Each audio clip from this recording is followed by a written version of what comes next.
everyone, this is Alicette, and you are about to watch a message that was preached at Next, Calvary's Young Adults Ministry here in Miramar, Florida. We hope you enjoy.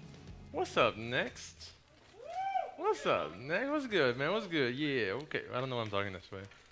Yeah, okay. I had a friend of mine that, we all had friends like this, right? Friends that were like, they'll talk to you normal, like, hey, what's going on, George? I'm pretty good. How you doing? I'm pretty good. Yeah, having a good day at work. Okay, cool, awesome. And then when they hang out with different friends, they're like, what up, dog? Yeah, man, believe that. Yeah, okay. I'm like, why are you talking that way? Anyway, has nothing to do with the message. I just thought about that. All right, so hey, tonight we are finishing our discipleship series with a final little ditty by me. A little ditty witty. Sorry, this time change. Anybody like this time change? Yes. I hate. I like the way I wake up. I just don't like the way I feel right now. Like after working on it, you're like, what? I should be in bed by now. I'm also a lot older than you guys, but whatever. All right, anyway, so most of you guys know my wife is an amazing cook. And if you don't know that, you haven't lived until you've tried some of her food. That doesn't mean that you show up in my house like, hey, so George told us we're invited, and so you're going to cook for us and all that, but she is an incredible cook. God has a really good sense of humor. He knew that I needed someone next to me that can cook because I can't do a thing in the kitchen. I mean, zero skills at all. I mean, like, I can burn toast if you tell me to, like, literally. Like, you want toast, it'll be burnt. I can't do anything. I don't know if you can mess up a Hot Pocket, but I've messed up Hot Pockets before. Okay, Pop-Tarts, they're not that difficult. I've messed up Pop-Tarts. Ramen noodles, I've destroyed ramen noodles. I mean, I know. Ramen noodles, it's like water and noodles. You can't mess them up. Oh, yes, you can. Just give them to me. I'll show you how you mess them up. But anyway, what I love about Evelyn is that, yeah, she cooks like crazy and all that, and I eat like crazy. So you see how that works out? Like, God was thinking about me. He's like, look, you have a crazy appetite, and you need someone who's going to be able to cook a bunch of food, and that's how we balance each other out. But from time to time, Evelyn's like, hey, so I was thinking maybe you can, I don't know, start helping around the house and start cooking. And I'm like, I already cook. She's like, what do you mean you cook? You don't cook anything. I'm like, you want me to start cooking? She's like, yeah. This is when we first when we were first married. I'm like, all right, you want me to cook tomorrow night? Like, yeah. All right. After I get out of work, I'll cook. Are you sure? I'm like, I'm positive. I'm not going to cook anything. I'm like, I know. I'm going to cook. Okay. So I go, and I'm getting out of work, and I go to Chick-fil-A. And I get a number one and whatever. And I know, some extra, that sriracha honey, whatever that thing is called, so good. Anyway, and I show up to the house. I set it up on dinner plates, though. You know what I mean? Like each nugget, the sandwich, whatever, with, the sauce. You know how, like, the French or whatever, like the really fancy restaurants, I put the Polynesian sauce and went, like, sprinkle some salt on top of it, whatever, candle lights. I mean, it was like, I went for it, She gets home, and she's like, okay, what's that smell? I'm like, dinner, baby, let's go, And she's like, all right. And she gets to the kitchen table, and she's like, you're unbelievable. Like, you told me to cook. I have provided food. Husband of the year, So the thing around the house is whenever George cooks, that means that I'm going to go somewhere and someone else is going to cook for me and I bring food. But this one time, she's like, how about I just teach you how to do some really basic things that'll really help you out in the kitchen and you could actually really cook. I'm like, all right. I mean, I'm really bad at the kitchen game thing, She's like, listen, this is really simple, okay? I'm like, okay. What do you want me to learn how to make? Cuban food. I'm like, okay, I'm down with that. Picadillo, rice and beans. All right, let's do it. Okay. So she shows me how to, like, all the ingredients that you need. You need the onion, the green pepper, the blah, blah, blah, the garlic, a lot of garlic, even more garlic, right? And I have it all set up, ready to go. And she's like, okay. It's like, I want you to understand this. This knife is extremely sharp. I'm like, I know what a knife is. Okay, I'm pretty old. I know. He's like, I know, but listen. This is a really sharp knife. So you have to handle it with care. I'm like, girl, I'm a drummer. Like, all I do is stuff with my hands. Are you kidding me? I'm used to holding things all the time. Don't worry about it, right? And those are my last words right there, right? So I'm like, all right, I have all my ingredients, whatever. And then I grab the knife, and literally, before I even cut an onion, before I even cut a green pepper, I grab the knife, and it slips. out of my hand. Like literally. Right? I just grab it and vroom, and you pause, right? Like one of those X-Men moments, like, and the knife is in the air. And I'm thinking in my head, I'm like, there is no way to respond to this moment that he doesn't cut one of my legs off or is really awkward, right? It's right there stuck, and then I see it falling. And I'm thinking in my head, I'm like, George, you need your hands. I'm thinking about this. It's like a 2-second moment, but I'm like, you need your hands. Do not reach for this knife. Because it's like, it's going really fast, and it's like, and I'm like, you know what? You're right, George. Just let it go. I pulled an Elsa. I'm just like, let it go. Just go for it. And it's falling. And the cool thing about that idea, I'm like, yeah, I'm just going to let it fall. If it breaks, don't worry, I can buy another one or whatever. The problem was, when it's falling, I look down and I realize I'm barefoot. Oh, I'm so glad, Kevin. That's so funny. I mean, that's incredible. I'm so glad. Wow. You masochist, right? So it's falling, and I look down and I go, oh! And like she's like, no. And it's one of those moments. You're like, everybody's like, no, oh, The only thing I didn't do was I didn't move my feet at all. So it bounces literally on this foot, bounces up, lands on it again, then falls on this ankle, and then finally lands on the floor. And I'm like, I'm good. It didn't cut through my entire foot. I'm like, I'm good. At this point, I can still walk. Okay, I grab the thing, and I go to cut the onion. He's like, no, don't do that. I'm like, what do you mean? He's like, I think it cut you. I'm like, it didn't cut. Let's get back to cooking. That was a slip. My bad. He's like, do not touch this food with that knife. I'm like, why? Look down. Guys.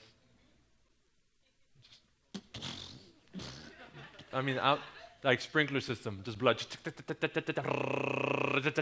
It's just like blood everywhere. I'm like, give me. Oh, gosh. Okay. Man, it wasn't that funny anyway. So I'm there barefoot, and I'm like the whole floor's covered in blood, and Evelyn she grabs a knife, and she's like, walk away from the kitchen. Just walk away. You tried. Just go to Chick-fil-A. Just don't ever cook ever again. I'm like, okay. I want to do this for you. I love you, but I go. I put my Band-Aids on, all this stuff, and then everybody that comes to my house at that point, everybody has to hear the story. And like Evelyn's like, you know what happened to George? He threw a knife at his foot. I'm like, I didn't throw a knife at my foot. Like, come on. He's like, George, are you okay? Or like, is there a lot of pressure at work? I'm like, I tried to make a sofrito, okay, to make picadillo, and I slipped, and anyway. And I realized, and I told her before, I'm like, I can't cook.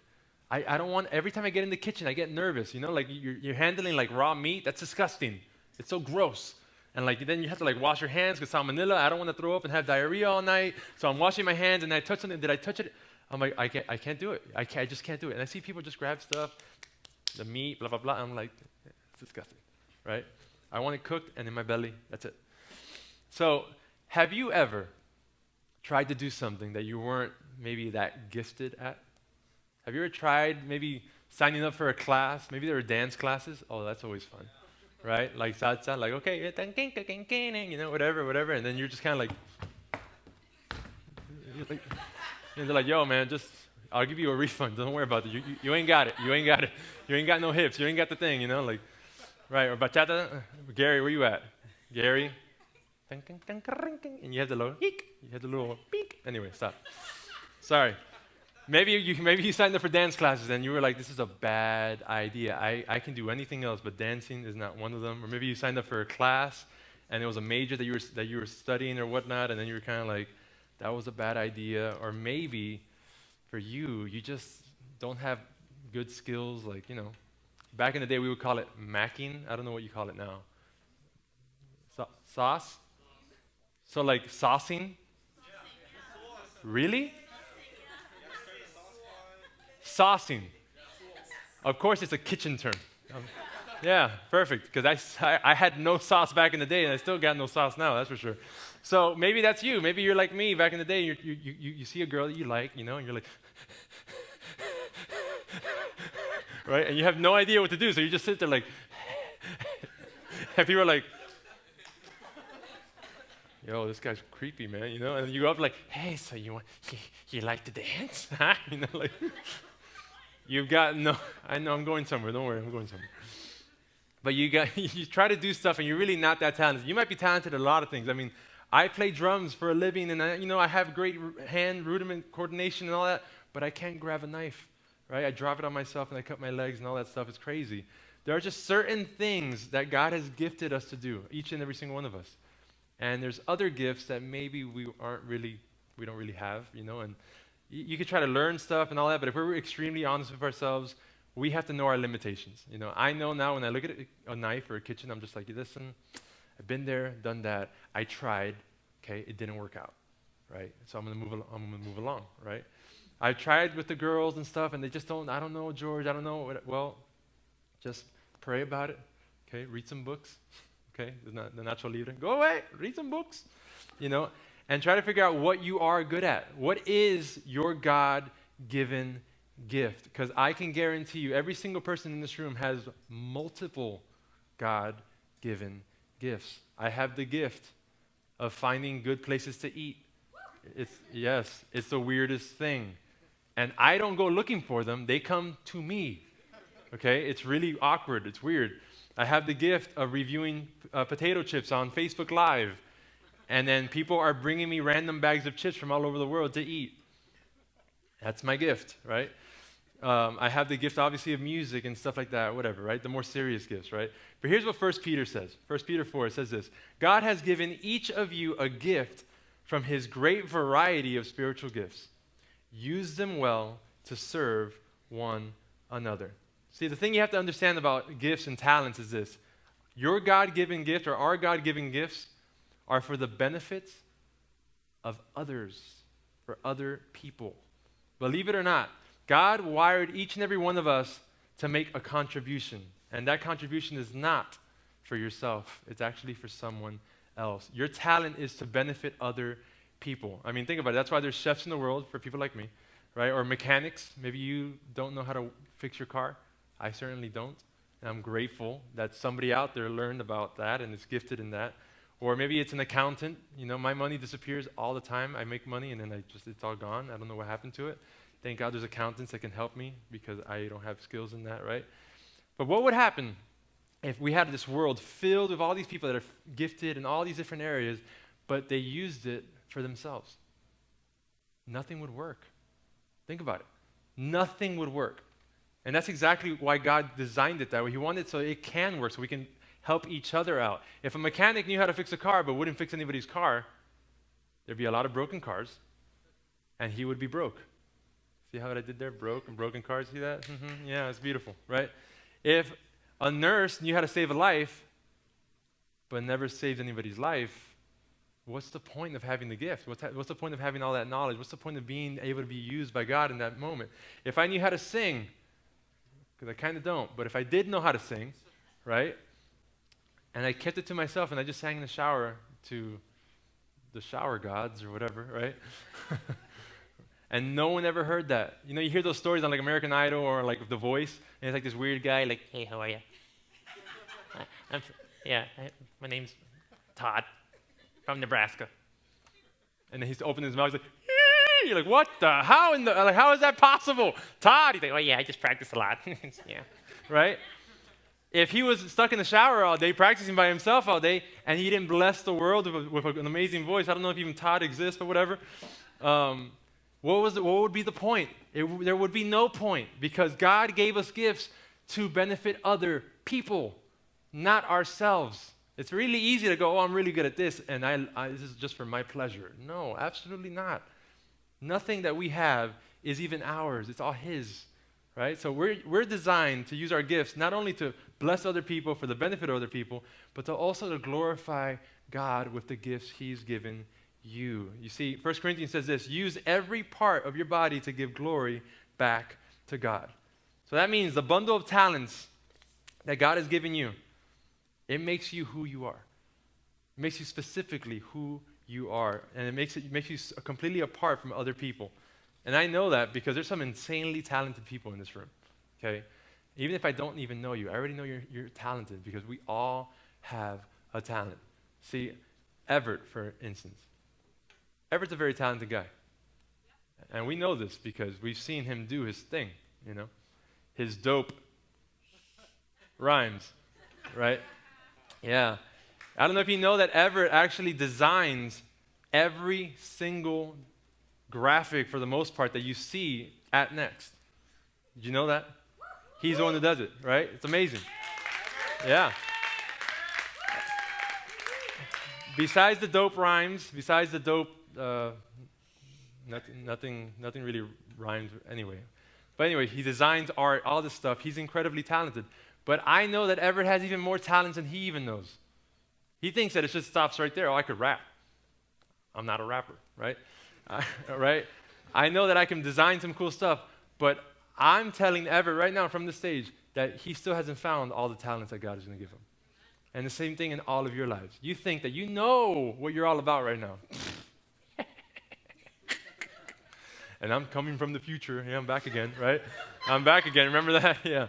I'm telling you from the future, listen, I'm old. I have been there, done that. And when I talk to people who are older than me, they look at me the same way that I'm looking at some of you guys and going, man, you think you got life figured out. Good Lord, you have a lot to learn, right?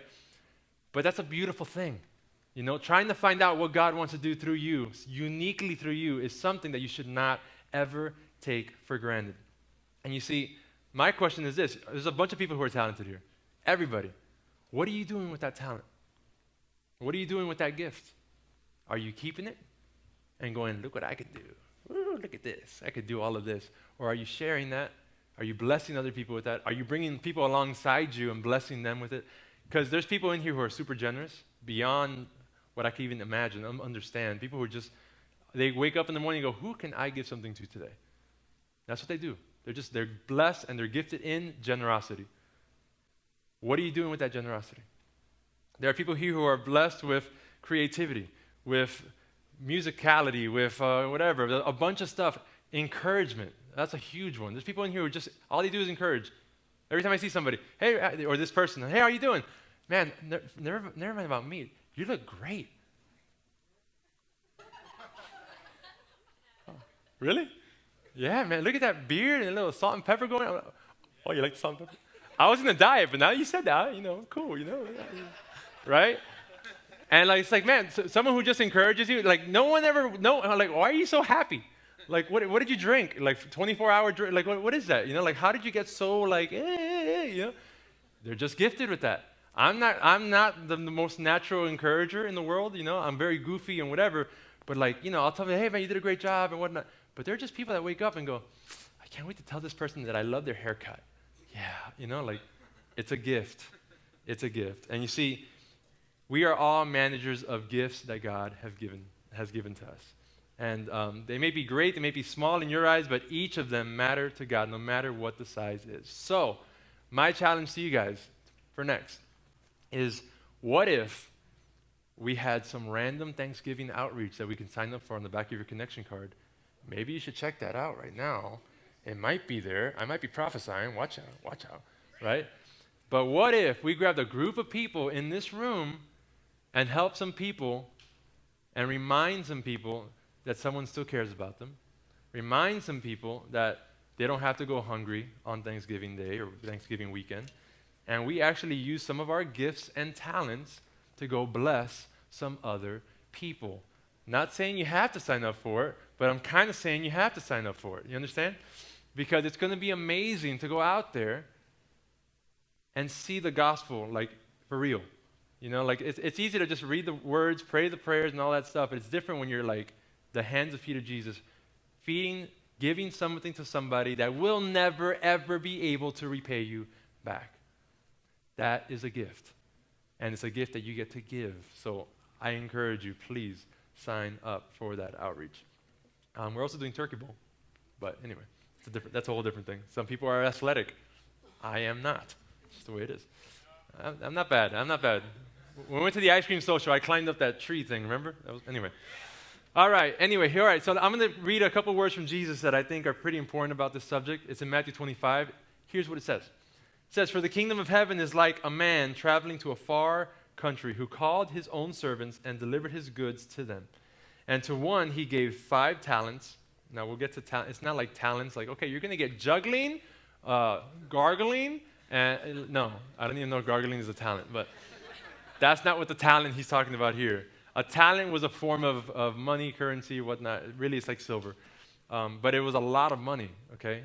One talent was really like a year's worth of your job, of your money. Like imagine, that's a whole lot of money, you know?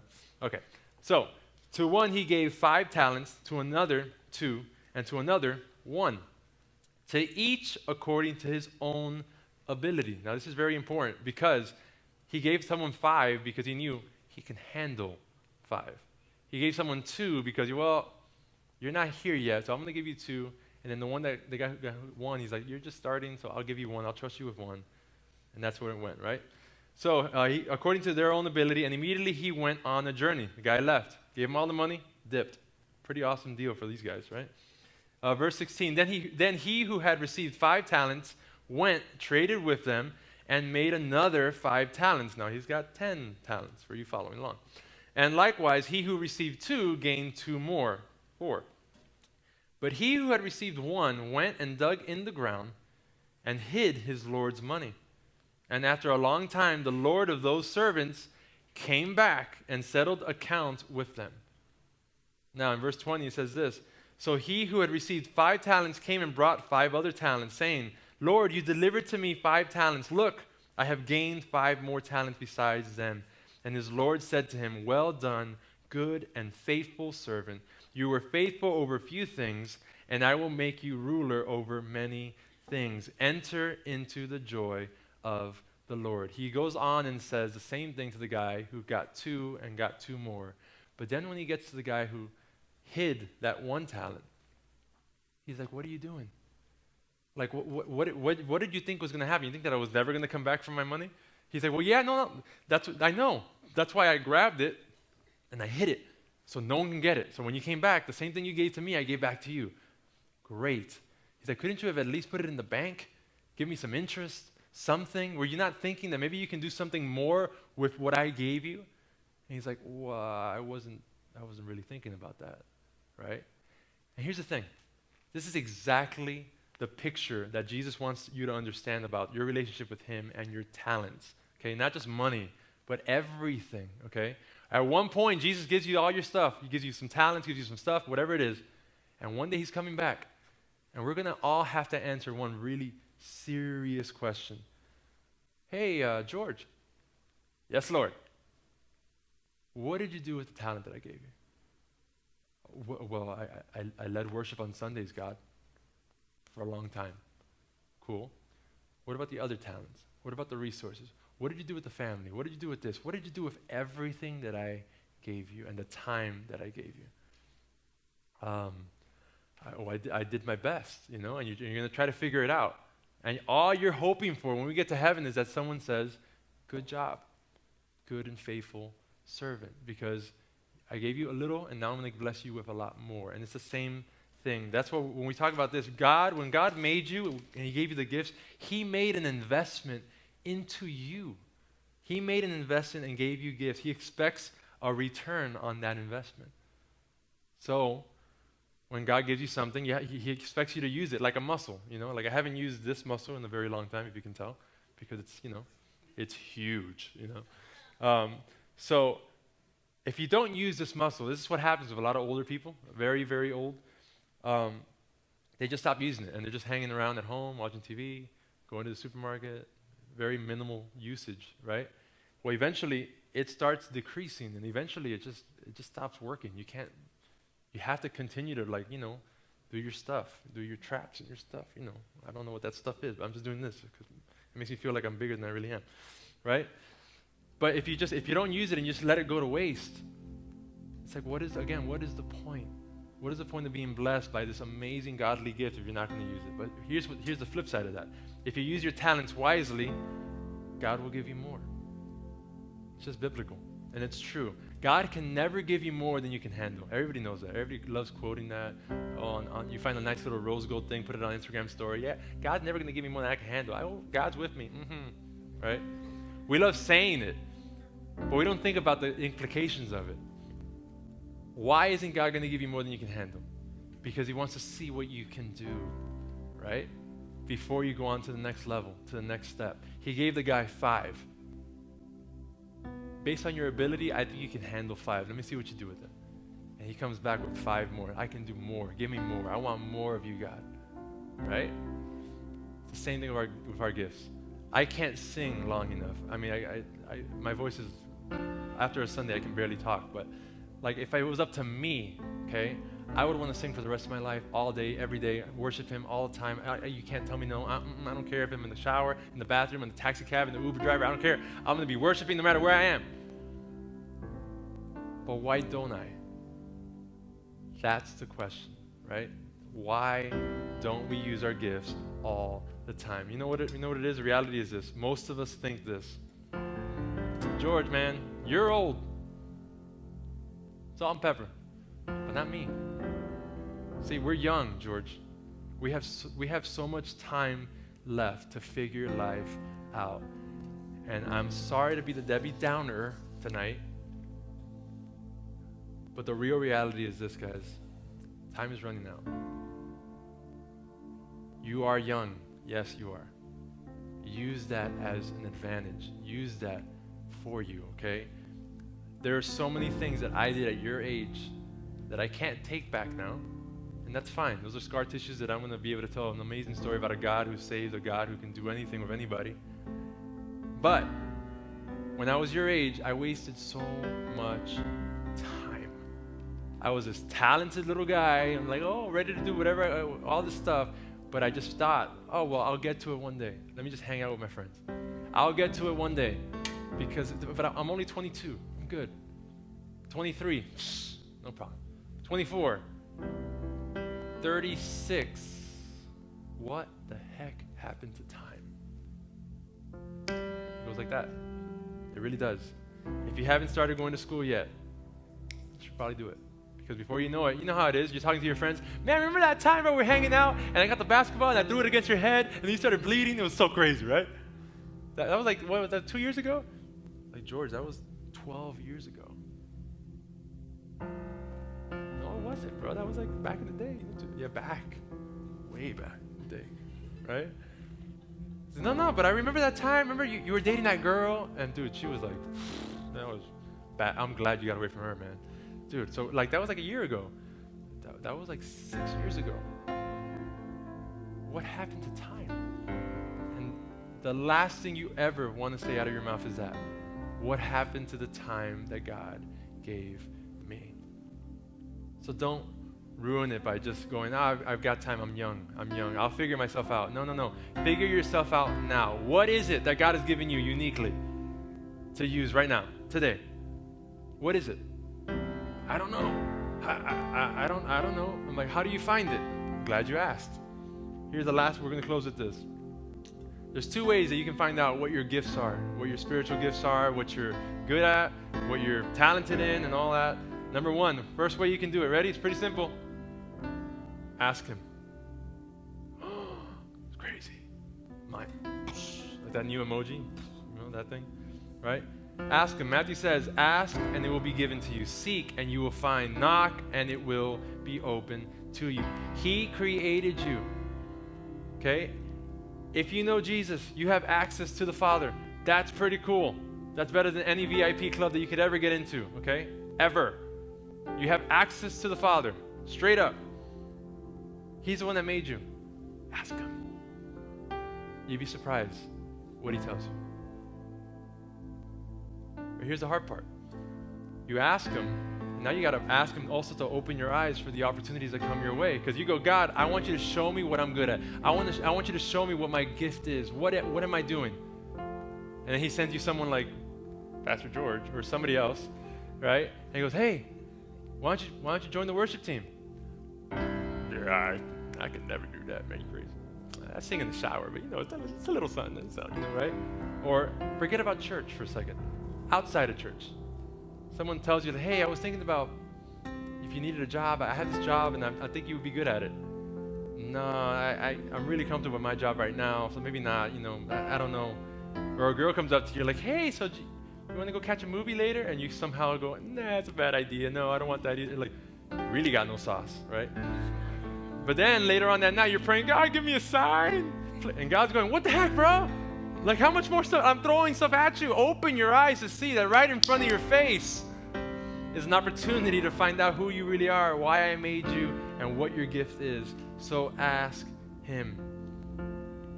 Second thing, and this one's a little bit more hardcore, but nothing crazy. Number 2 is this. Ask people who love you what your talent is, what your gift is. Proverbs 11:14 says, where no counsel is, the people fall.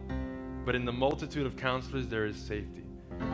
There is something really interesting what happens when you ask some of your closest friends. I'm not talking about anybody. I'm talking about the people who you love and that love you, love the Lord, are walking with you. I mean, they're doing life with you.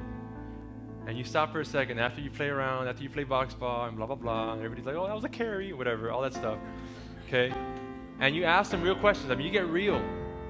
And you go, listen, I know this is like getting all like serious and stuff, but I need to ask you 2 questions. I want you to try this, okay? Number 1, what do you see in me as being my like spiritual gift? What do you think my talent is? What do you think God made me to do? You'd be surprised what people tell you. Because if it's up to you, you'd be like, well, I think I'm pretty good at this, or I don't know. But when other people do life with you, they see things that you can't see in yourself. But make sure they love you, and make sure they're definitely for you, and they're gonna tell you stuff. Someone told me once, like, George, you can't stop talking. And I'm like, how rude, right? He's like, no, but that's a good thing. Everybody else is always afraid to talk, and then you always talk. You have no problem talking. That's a gift. And I'm like, really? I thought that was just being annoying, right? So that's the first question. Second question, you ask somebody who loves you, really loves you. This is hard. What's my biggest weakness? Right? So you ask them, what's your biggest talent, biggest strength, all that. Now, what do you see that I need to work on? Where's the weaknesses in my life? And this is a tough pill to swallow, okay? But someone told me once, it's like, you're a jerk. You are. You're passive aggressive. The way you talk to people, you cut people down and all that stuff, and nobody wants to be around you. I'm like, good Lord. Yeah, but I mean, I'm just playing around. Like, yeah, maybe you think you're playing around, but the way you come off, nobody likes that. Nobody likes being talked to like that. So stop it. Bro, I was like, okay. And I'm still learning that. So you're thinking in your head, right now, you're probably thinking, who can I ask that won't like straight up cut me down like they did with George? Because I don't want that to happen in my life. Forget that. Right? But no, seriously. You want to know why God gave you gifts? You want to know what those gifts are? Find out. Evelyn asked me that a long time ago when we were dating. She's like, what do you think my talent is? I'm like, hello? You're drop dead gorgeous. Duh. That's it. Like, that's your talent. And she's like, can you focus? Focus. I'm focusing, girl. I'm right on you, girl. What's up? Beautiful. Let's go. No, I told her, you know what your gift is? It's very simple. Serving. You serve people until they're blue in the face. Like, you can't stop serving people. You just want to cook for everybody. You want to do it. You just want to do everything. Like, you just all over the place. You know? And it's funny how God put her into ministry and all that. I mean, it's just the way, that's the way it works. So your story can start today by asking God, what in the world did you make me for? What talents have I not found yet? And how can I find those through some people that love me so that I can do something incredible for your kingdom's sake? So that's what we're going to talk about in groups in a little bit, but let's pray before we get there. So Father, we thank you so much for tonight. We thank you, God, for the fact that you've created each and every single one of us so uniquely, God, with very unique gifts, God, strengths and weaknesses, Lord. And I'm just praying that we can be real for a moment. I just pray for every single individual right now, God, that maybe they're in this kind of crossroads of life. They think, I'm young, I've got time to figure it out, but Lord, time is just slipping away. And I'm just praying right now that you would intervene, that you would stop people in their tracks, God. And they would start thinking about why it is that you created them. What talents, what gifts, what can I bring to the table? God, I pray that today, maybe someone would find that answer right now. Even as I'm speaking right now, they're already hearing from you, God. I pray during the group time right now that when they're asking these questions, where we can be here for one another, that we can speak to each other in truth and in love. And if we know each other, that we can confidently let people know what they're talented in. So we can align to you, God, stop wasting some time and actually start doing some incredible, incredible things. So we love you so much, God, and we thank you in Jesus' name. Amen. We hope that you enjoyed the message, and we would love to connect with you. Please follow us on Facebook and on Instagram at Calvary Next. You can also visit our website, nextyoungadults.com. God bless you.